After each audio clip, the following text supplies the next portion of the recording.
and the turnout. I think this time we are going to have a good turnout and a very successful election.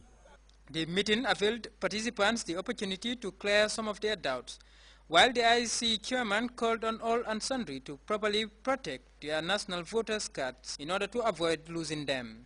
Right now we have picked about 650 voters' cards. I've put up a press release, I've announced it everywhere. Up to now, people now are not going to the stations and collect them. They should go and collect this voters' card because there will be no supplementary registration. No supplementary registration. Our cards are only for voting. Vote and go and keep it. They are not ID cards. Governor Omar Khan of URA hailed the IEC top officials for the move and urged the participants to disseminate the information and work towards keeping Gambia's peaceful, fair and transparent election records. That meeting in Basse caps off a busy period of sensitization efforts by the Independent Electoral Commission officials and now sets the ball rolling ahead of the forthcoming electioneering process. For Grts News is Babukar Senghor. More voices are joining the nationwide proclamation saying no to the demands of the European Union. The people of the West Coast region are the latest to add their voice to the solidarity with the government. The gathering denounced the EU's 17-point demand, which they describe as a challenge to the country's sovereignty. Ablai Baji has the rest of that story.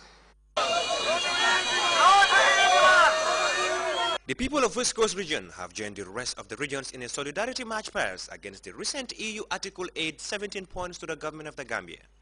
The solidarity march past, which started at the Regional Education Office through the streets of the Cosmopolitan Center to the Governor's Office, brought together a cross-section of people from different walks of life, including the Governor of West Coast region, Paramount Chiefs, National Assembly members, APRC militants, as well as school children. The crowd went on chanting, "No to the EU demands."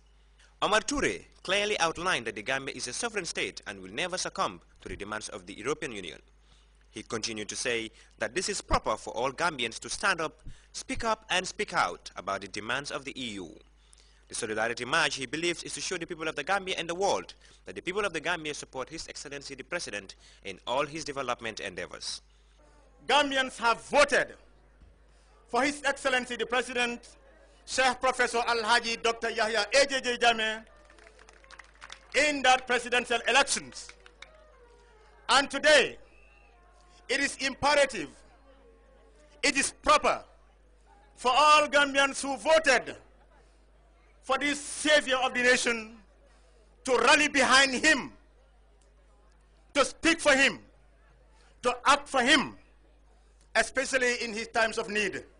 Delivering his statement, the Paramount Chief Alhaji Demba Sanyang took the opportunity to thank the people of West Coast region who turned out in numbers, adding their voice to show how Gambians feel about the demands of the EU. He stressed that the priority of any development-oriented person should be centered on education, health and agriculture and not on such issues. The West Coast Regional Youth Mobilizer, reading the petition from the people of West Coast region on the Article 8, 17 points of the EU, said the petition was unanimously rejected by its people. The demands he outlined clearly undermines the sovereignty of the Gambia and its independence. We, the people of West Coast region, hereby express our grievances, our total disagreement, which also depicts our voluntary and unflinching support to unanimously rejected the so-called EU 17 points proposed political dialogue, which undermines not only its integrity, but also the peace, stability, and independence as an independent sovereign state, with its fundamental rights to operate with the parameters of duly constituted laws. The chairperson of the Council of Upper Basic School Principals highlighted the development efforts of the President, especially in the areas of education in the Gambia.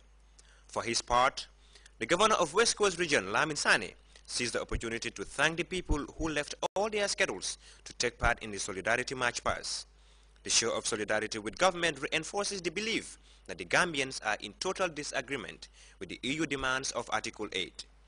We are independent, and really I think we have the authority, we have the knowledge to govern our own country. So today's day signifies that we are in total disagreement with the EU demands, especially on this Article 8 of the political dialogue. We are saying that As a sovereign state, we owe ourselves thinking, we owe ourselves policies to regulate. So there, I don't think it's their business to entertain so kind of demands in the Gambia here. Today's show of solidarity by the people of West Coast region comes hard on the heels of a string of events by other regions who came out massively to denounce the demands of the EU. Abdullah Baji, GRTS News. We'll be back with more news right after this break.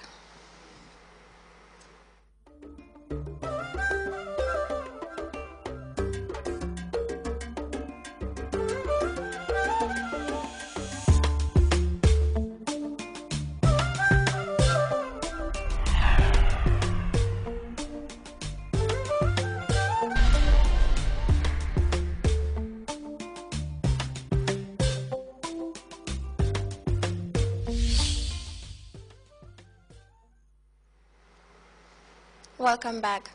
French President François Hollande has visited Timbuktu 3 weeks after the French intervention, which continues to reconquer the north, driving away Tuareg rebels and Islamist militants from seized territories. Hollande was accorded a rousing welcome in what is seen as a sign of victory. We have more in this report. The presidents of France and Mali visited Timbuktu on Saturday, 3 weeks after the French intervention in northern Mali. President Hollande is enjoying the spoils of victory, including the gift of a camel from the city's elders. I'll use it as often as I can as a means of transport. In Timbuktu, now liberated from the Islamists, French and Malian troops were posted along the streets where ecstatic crowds greeted the French president.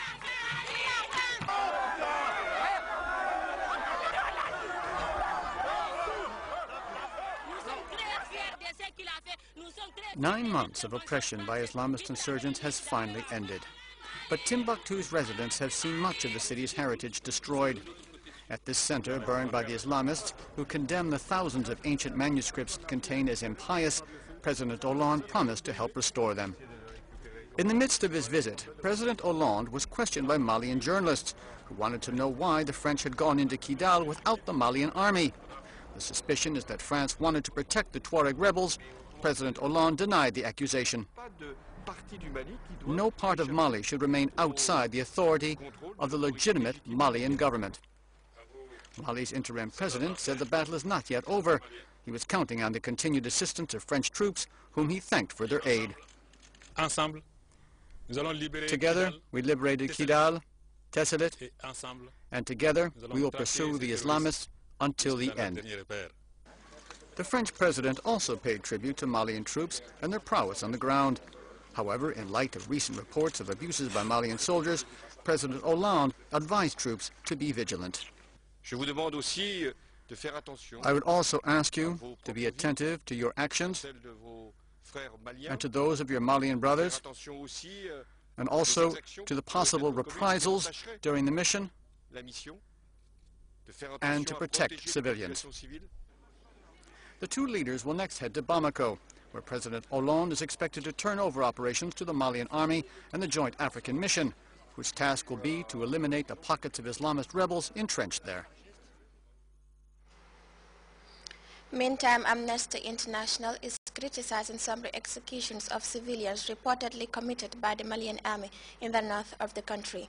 Amnesty is basing its cases on eyewitness testimony while taxing the French army to help probe. And British Prime Minister David Cameron visits Monrovia, Liberia for a United Nations conference on poverty. For these and other stories, let's join this news roundup by CFI. Amnesty International is criticizing summary executions of civilians reportedly committed by the Malian army in the north of the country.